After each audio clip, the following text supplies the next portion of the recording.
colegio, bueno, trajo a invitados, nos ha llenado este escenario de muchas propuestas, de muchas innovaciones, pero sobre todo está trayéndonos también una parte muy importante, que es la de los concursos, la de empezar a ser más participativos en el ambiente laboral de arquitectura, y en esta ocasión nos acompaña Eric Robles.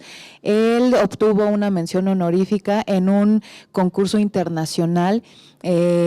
Hola, Eric, bienvenido. Platícanos un poco sobre tu firma, tu empresa, y después entramos al concurso. Sí, claro. Mira, antes que nada, Liliana, mucho gusto.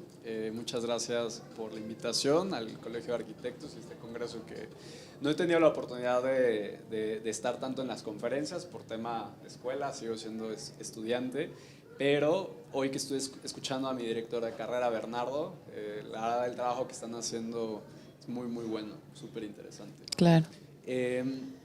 Al final, el trabajo que buscamos realizar en la oficina, pues un poco va con estos cuestionamientos y estas reflexiones en torno que vamos a hablar un poco a lo largo de la entrevista, del concurso. Al final, Arquitecturar es una oficina joven que busca combinar esta experiencia laboral de gente mayor, gente que está con mucho más tiempo en la práctica, junto con todas estas inquietudes y todas estas ideas que tenemos a veces nosotros los jóvenes.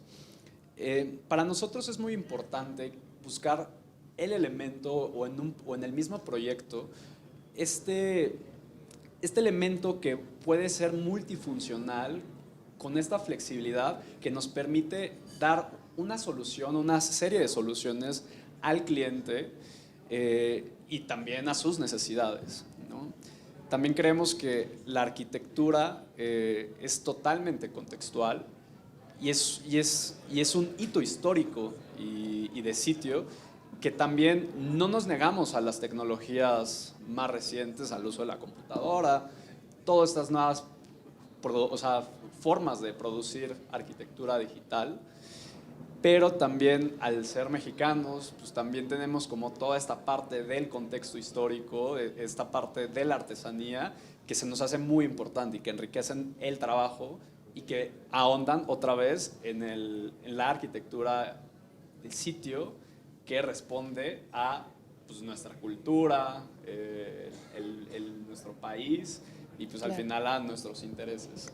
Sin duda, has mencionado muchos conceptos que ahorita vamos a ir retomando a lo largo de la charla.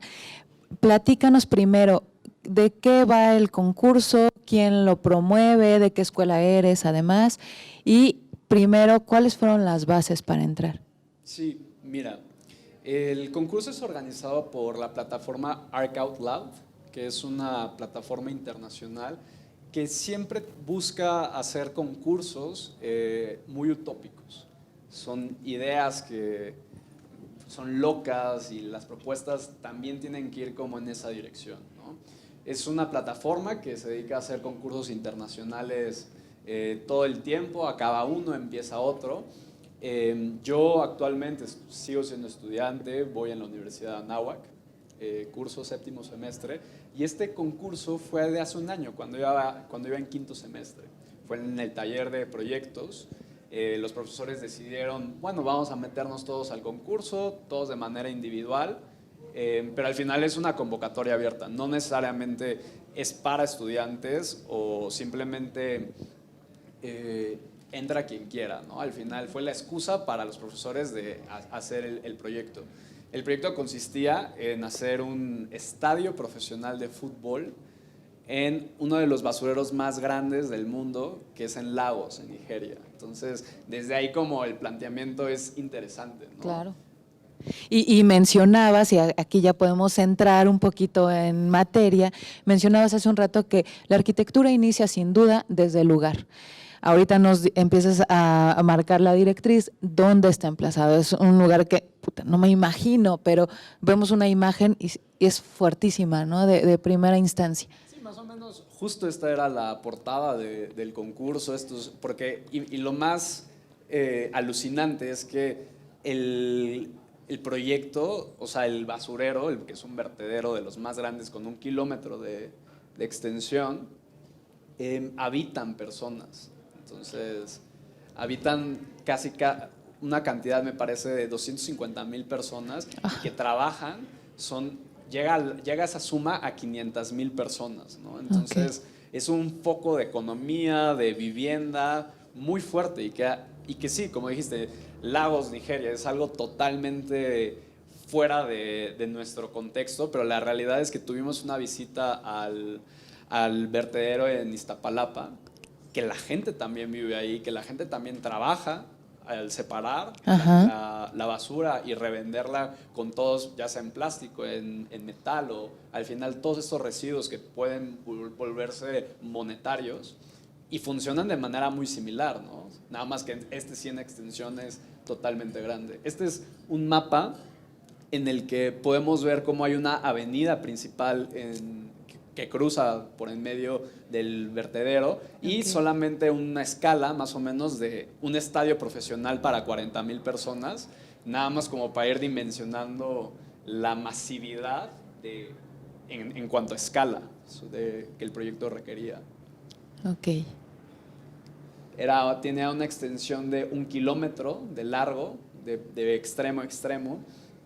Y más o menos esta es la propuesta, esta especie de master plan, en el sentido de que era entender que la gente que vivía en Lagos y que habitaba en el vertedero, vivía ahí, trabajaba ahí, comía de ahí, o sea, era su vida y tampoco podíamos llegar con esta idea como yo te vengo a salvar y yo te voy a desplazar y yo te voy a decir cómo vivir. No, o sea, simplemente es entender que es un estilo de vida que no vamos a cambiar, simplemente es buscar esas oportunidades y cómo a partir de las destrezas y de las habilidades ya existentes hacer un ligero ajuste para mejorarlo, ¿no? Entonces, si la gente vive de ahí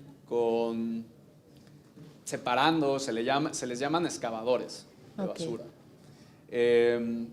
Si la gente vive de excavar, pues vamos a formalizar un poco eso y a partir del análisis del sitio, que la verdad hoy la tecnología nos brinda, o sea, está Google Earth, Google Street View, todo eso, nos brinda cómo a partir de un análisis de acupuntura, como en un radio de 3 kilómetros, en un radio de 5 kilómetros, habían plantas de reciclaje, plantas de tratamiento, plantas también de fabricación de plástico. Entonces, un poco la propuesta iba en esta serie de torres.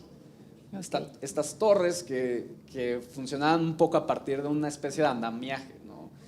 Un poco la idea de que no está terminado, ¿no? Tienen esta capacidad de expandirse y que al final estas torres podían ser multifuncionales para tener cualquier uso, ¿no? Esta primera es la torre tipo, en la que a partir de una planta y también permitir que la gente se apropiara de ellas, recubriéndolas con los materiales que ellos querían, hacer esta serie de torres en distintos lugares, en una trama que se fue haciendo a través de cables, cómo ir conectando la basura para irla mandando a distintos lugares, una especie como si fuera una mina de oro.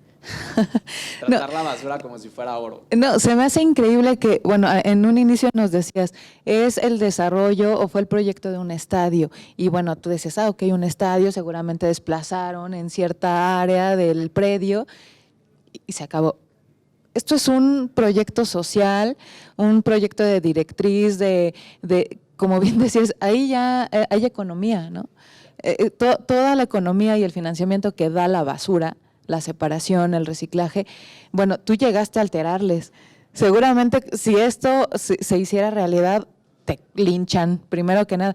Pero lo interesante aquí es cómo das respuesta a una situación real, social, a través de las torres. Sí, o sea, el estadio, la realidad es que quedó a segundo término. Y en todas las propuestas del concurso quedó a segundo término. Claro. Porque al final el estadio es un catalizador y un generador económico de cambio social, ¿no? Y cuando a partir del análisis de Lagos, uno se daba cuenta cómo todo faltaba excepto un estadio, ¿no? O sea, Claro. el estadio era como en la lista de prioridades la menor. Entonces, pero había escasez de agua, había escasez de electricidad, había escasez de muchas cosas, ¿no? Entonces, aquí en el master plan se puede ver cómo estas líneas rojas son esta especie de cables, ¿no? Ok. Entonces, es más bien como una propuesta que a partir de esta serie de cables y un entramado, como si fuera un cable bus, o sea, se empieza a mandar la basura a distintos lugares. Entonces no va a dejar de ser basurero, funciona y lleva 20 años funcionando así, ¿por qué debería de cambiarlo? Entonces, respetar como el uso que ya tiene, lo que hace la gente y solamente eficientarlo y mejorarlo, ¿no? Entonces, esta serie de torres que se ven aquí en los diagramas, en estos isométricos, pues proponían eso, ¿no? La torre tipo que podía tener vivienda, tenía cualquier otro tipo, la torre agua, que al final a partir de esta especie de paraguas y a partir de filtros naturales, ya sea con grava, arena, tierra, se puede limpiar el agua porque Lagos también es una ciudad bastante lluviosa. Y la torre eléctrica, ¿no? Que a partir de estos paneles fotovoltaicos en la fachada se podía generar esta energía eléctrica. Entonces, ¿por qué ahora no, en vez de mandar más basura, se mandan baterías, ¿no? Recargadas a las escuelas que estén a los alrededores? Bueno, bien lo dice Richard Rogers en su libro de Ciudades para un pequeño planeta. Esta es una microciudad donde después de ser un basurero podemos crear ciudad, podemos crear vivienda, podemos crear trabajo. Y también, esta ya es la planta del estadio, que sí se propone una trama con una modulación que partía de la unidad mínima de 5x5, o sea, estas primeras torres que vimos miden 5x5, pero obviamente con esta capacidad de expandirse, regresando otra vez a esta cuestión como del andamiaje, como la ciudad no está construida del todo, siempre está en constante cambio. Sí. Y permitir justo eso, ¿no? Que la realidad tiende al desorden, al caos, y por qué no adaptarlo y decir, está bien, la gente se va a apropiar de la arquitectura, Claro. y del sitio, porque es para ellos, Así no es es. para mí. Para el arquitecto. Exacto, que es muchas veces esta como manía del arquitecto de ordenar. Y justo me gusta a mí esta planta porque sí, al final la propuesta era una trama totalmente ortogonal, pero justo en esta esquina se ve cómo está punteado, ¿no? Entonces, cómo uno propone primero el cable que conecta dos puntos, ¿no? Pero al final sí, la misma comunidad quiere empezarse a anclar de esa infraestructura, puede hacerlo y puede empezar a crecer de manera orgánica. Claro. Pero es brindar la infraestructura, que justo creo que fue el acierto del proyecto. Cómo no fue una solución arquitectónica, sino fue una solución de infraestructura, donde también casi la arquitectura o el espacio habitable queda en segundo plano, porque al final la infraestructura nos brinda nos satisface las necesidades básicas que todos tenemos. Claro, pues esta es una tesis, prácticamente es una tesis, y pudiéramos sacar de aquí más hilo, porque traes un estudio social, económico, y que eso es la arquitectura, finalmente. Entonces, por eso la importancia de que ustedes, como bien lo decías, con ideas nuevas, nos alimenten a las viejas generaciones y traigan pues este sentido de novedad, ¿no? De nueva ciudad. Sí, y que muchas veces ahorita está muy de moda el término arquitectura social, ¿no? Al final, la arquitectura siempre tenía una connotación elitista en la que hace tangible el poderío económico, el poderío político, ¿no? Y últimamente ha tenido un torno en el cómo hacemos arquitectura, para quién la hacemos y en verdad para quién ayudamos, ¿no? Entonces, fue una oportunidad súper interesante para cuestionarse eso, ¿no? O sea, cómo nosotros como arquitectos igual dar ese torno, voltear a ver la gente que vive en el vertedero, y no podemos llegar con una bomba y decir, bueno, ya, tabula rasa, claro, y empezamos y este es mi superproyecto y súper bonito, ¿no? O sea, sobre todo un tema de sensibilidad, ¿no? Con la gente, con el usuario y buscar cómo a partir, me acuerdo que aquí justo es una pendiente natural en el terreno, y decir eso, porque un estadio debe tener como, bueno, era el estadio por etapas, eventualmente se iban a poner tribunas, pero en una etapa inicial no necesitas más que sentarse en esta especie como de meseta y disfrutar del partido, ¿no? También entender el estadio de fútbol no solamente como un proyecto que va a funcionar 2 veces a la semana, ¿no? Sino también puede ser un área de auditorio, de conciertos, o sea, otra vez regresando al tema de la multifuncionalidad, ¿no? Claro. Temas de flexibilidad que hoy están bastante de moda. Claro. Pues más que el proyecto del estadio, es el proyecto de infraestructura, como bien lo dijiste, y pues hay que aprender de estas nuevas generaciones. ¿Dónde pudiéramos consultar más? ¿Hay alguna plataforma donde pudiéramos meternos a las plantas, a las fachadas, a lo que quedó al final? Sí, al final en la plataforma de la página de internet está la lámina, este fue el render con el que concursé. Me gustó dejarlo todo en blanco porque al final habla justo de esa posibilidad del blanco para cualquier material, ¿no? Si la gente quiere llenar este panel de madera, de aluminio, de concreto, lo puede hacer, ¿no? O sea, al final el blanco permite esta sensación de que no está acabado, ¿no? Y es esta idea de que la ciudad nunca va a estar acabada. Es el invento más grande de la humanidad, el más complejo porque todo el tiempo está en constante cambio. Ok. Esa fue la maqueta, bastante experimental igual, donde hay como 3 capas, el nivel tierra, que es la basura, el nivel de las torres y el nivel aéreo, que son los cables, ¿no? que van conectando todas estas torres. Esta fue la lámina, que al final es un gran diagrama. Mis profesores me regañaron mucho diciendo que porque no ponen una planta y un corte, pero dije que así se podía explicar la idea y pues al final funcionó. Regresando un poco al tema, como conclusiones, que al final el proyecto, más que una búsqueda como el objeto arquitectónico, es más bien una búsqueda de entender la arquitectura como un proceso, ¿no? Y como una serie de acciones y de actividades, más que la masa y el objeto y dónde estamos, ¿no? Entonces, es buscar las ventajas y las destrezas ya existentes y ver de qué manera se pueden hacer estos ajustes para mejorar el estilo de vida, ¿no? Y que el estilo de vida no solamente es las 4 paredes y el techo, sino es el cómo interactuamos, cómo obtenemos dinero y cómo vivimos, al final de cuentas. Sin duda, lo hemos hablado a lo largo de las pláticas y han sido temas importantes en el Congreso, que finalmente lo que requerimos es bienestar, crear bienestar, pero tú hiciste una aportación importantísima que es el proceso, cómo llegamos a eso, ¿no? Sí. Realmente lo importante. Y también, aunado un poco a la pregunta que me hacías de dónde poder seguir viendo este trabajo, pues al final en la oficina en la que trabajamos, pues todos estos cuestionamientos y todas estas reflexiones van mucho en torno al trabajo que buscamos desarrollar.